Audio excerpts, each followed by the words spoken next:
Hey, I'm Pastor Eli, and welcome back to my channel. Every Friday is what I call Faith Friday, where we work on strengthening our faith by the Word of the Bible.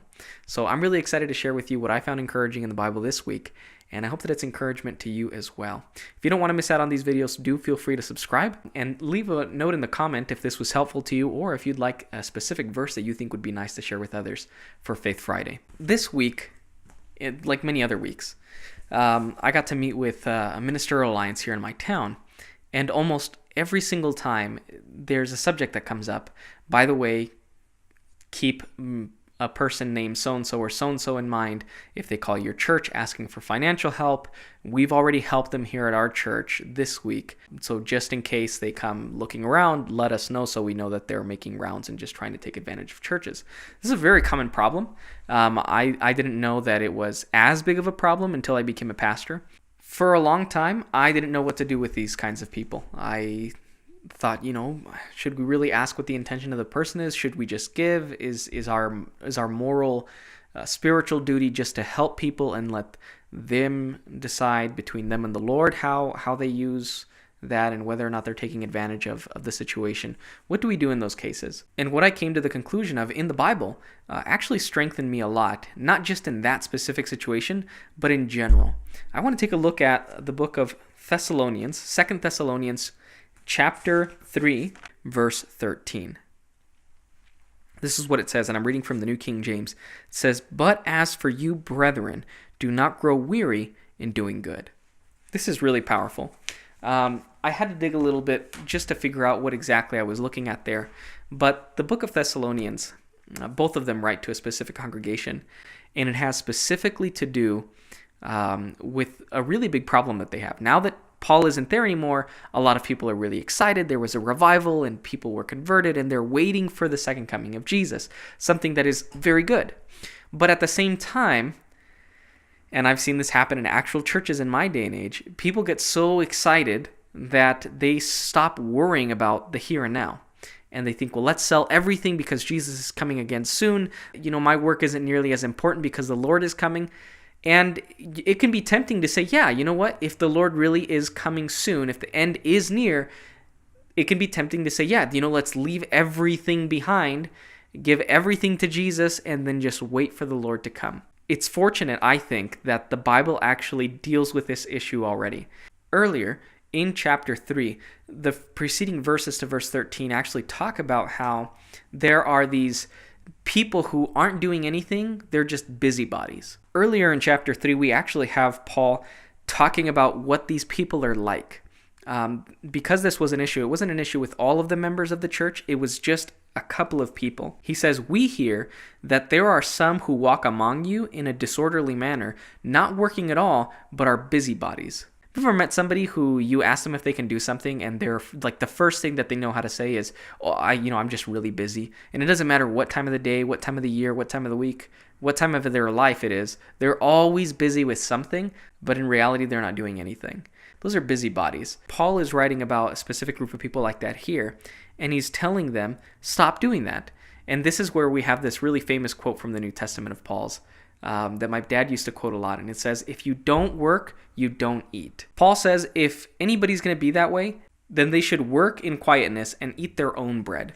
The other part of this is that people were taking a big advantage of how the early Christian church was really pushing the community idea to its furthest extent, and doing a really good job at it. They were making an emphasis of feeding each other, feeding the widows, making sure that everybody had support from one another. The rich were giving up so that poorer Christians could have something to live off of.